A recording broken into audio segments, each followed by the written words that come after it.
ในช่วงของ World Update วันนี้นะคะจะพาคุณผู้ชมค่ะไปพูดคุยกันกับ Chief Investment Officer นะคะจากทาง Franklin Templeton Investment ที่งาน Franklin Templeton Investor Forum 2017 ที่ประเทศเวียดนามค่ะพูดคุยกันนะคะถึงความน่าสนใจของการลงทุนในโลกศาสนาอิสลามตามหลักชาริอะห์ค่ะเพราะในปัจจุบันนี้นะคะนักลงทุนต้องการที่จะมีการกระจายความเสี่ยงในตลาดต่างๆรวมไปถึงในประเภทสินทรัพย์ต่างๆค่ะท่ามกลางปัจจัยต่างๆนะคะที่นักลงทุนนั้นมีการตัดสินใจในการลงทุนไม่เพียงแค่ใช้กำไรหรือว่าผลตอบแทนเท่านั้นซึ่งจะมีความน่าสนใจอย่างไรบ้างนั้นเดี๋ยวเราไปรับชมกันได้เลยค่ะ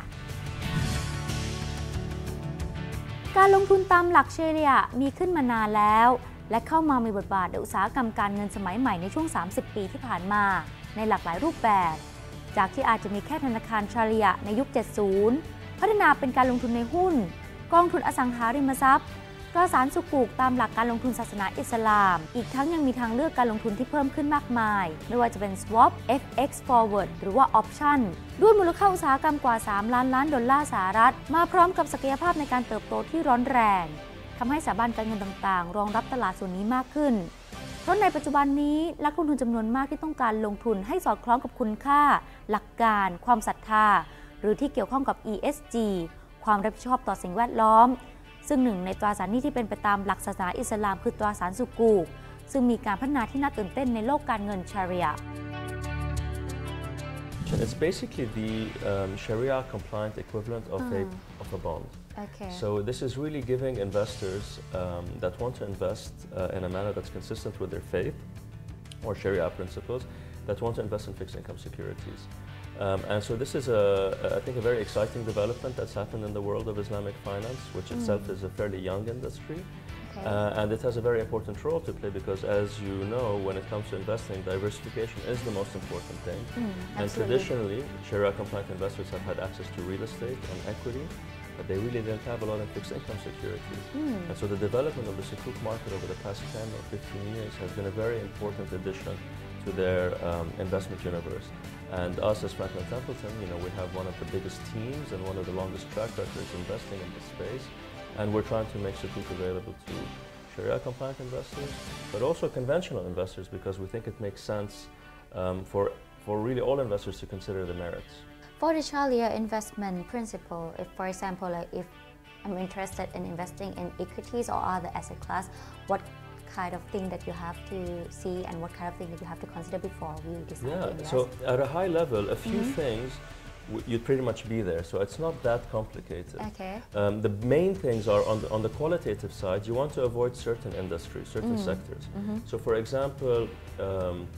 tobacco or alcohol producers or pork producers or gambling, these types of stocks, you want to avoid them on the one hand. On the other hand, you also want to avoid stocks with certain characteristics. Okay. You want to avoid stocks that have a lot of leverage or are very risky. Because the basic principle of Sharia is that you want to avoid certain sectors and you want to avoid the paying or the receiving of interest. And that's what really motivates most of the investment decisions. So for many investors, doing that helps them build, we think, portfolios that are maybe a little bit more conservative. Because not having leverage is not something that only Sharia-compliant investors care about. Many traditional investors avoid highly levered companies because they are inherently riskier and will go through will react differently throughout the business cycle. So there's a lot of, I think, merit to many of these principles that Sharia-compliant investors think about. หากพูดถึงประเทศผู้นำในโลกการเงินอิสลามในอาเซียนนะคะเห็นจะเป็นมาเลเซียแต่ว่าการลงทุนตามหลักชาริอะห์ก็มีบทบาทมากยิ่งขึ้นนะคะไม่ว่าจะเป็นในอินโดนีเซียบรูไนและสิงคโปร์ค่ะ I think the leaders, if you want, in Islamic finance, in terms of in Southeast Asia, it would be Malaysia. Okay. But we're beginning to see other countries like Indonesia, Brunei, Singapore, hopefully maybe tomorrow Thailand, all are beginning to play a little bit, an active role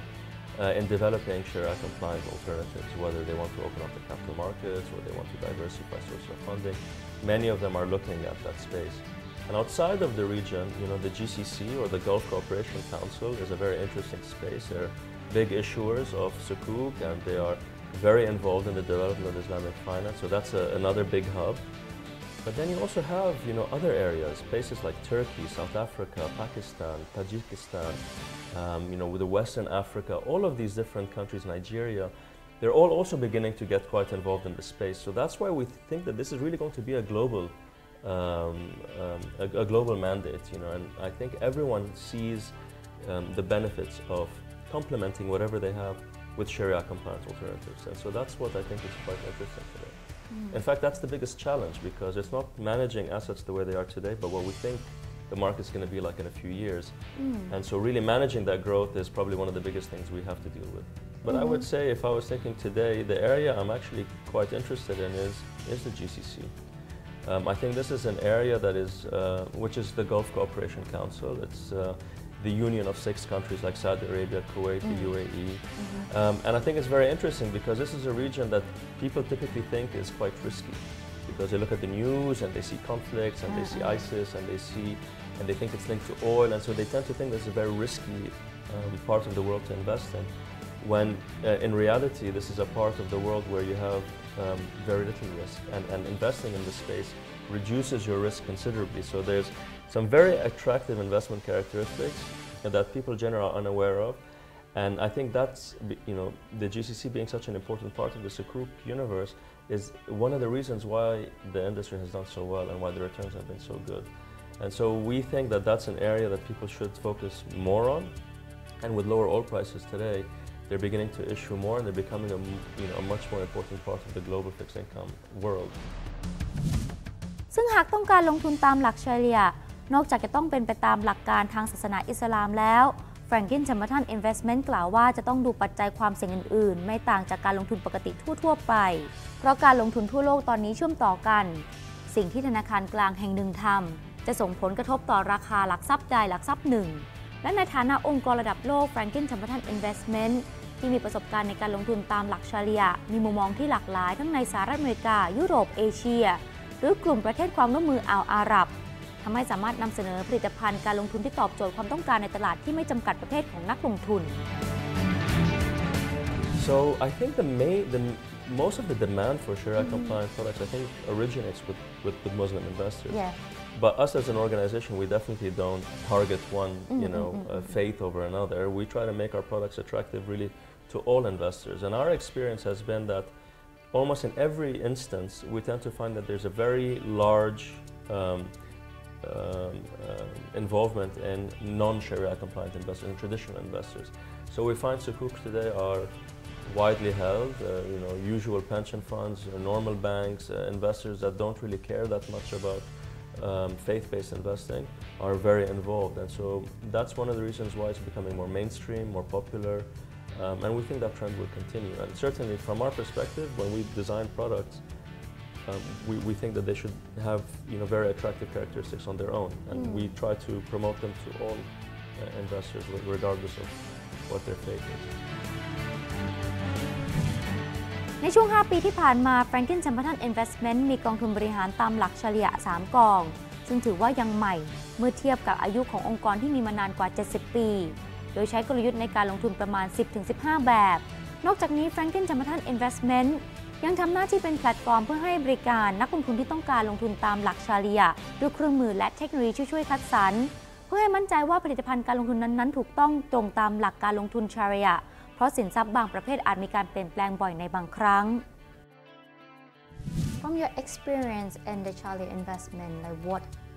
type of asset class you find it complicated to have to comply to the principle?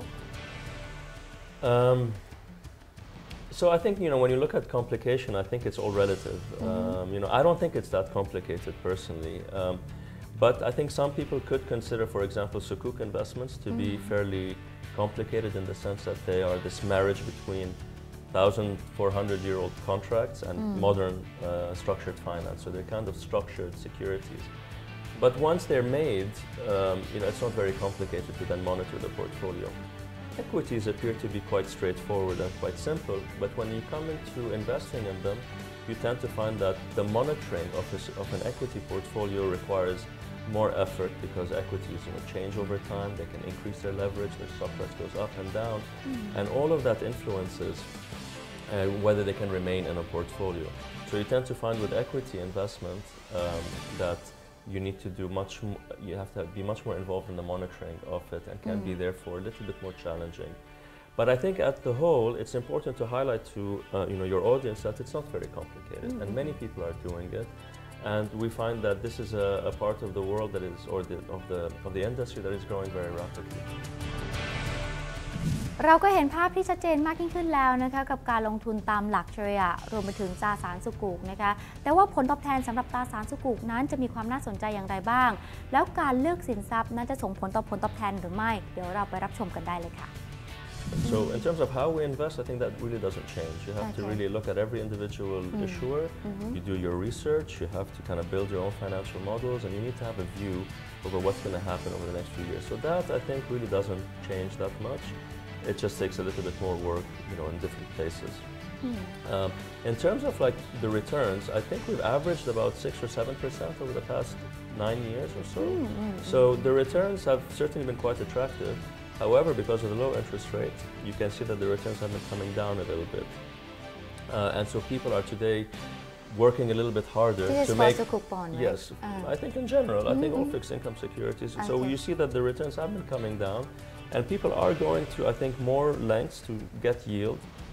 and to try to find sources of alpha. The good news, I think, is that Sukuk really actually help you reduce risk. And Sukuk actually is one of the areas where you can still deliver alpha. So on these two areas, I think that's one of the big motivations why the industry is growing quickly, is because people really are beginning to see the advantages. Because you still get good returns, you're getting very important diversification benefits, so you reduce your portfolio risk, and you have this opportunity for alpha because it's a rapidly growing and innovating sector. So the opportunities, I think, are still attractive there versus, say,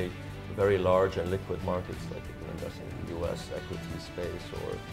in the treasury market. I think in the case of the Sukuk, you still have more opportunity to do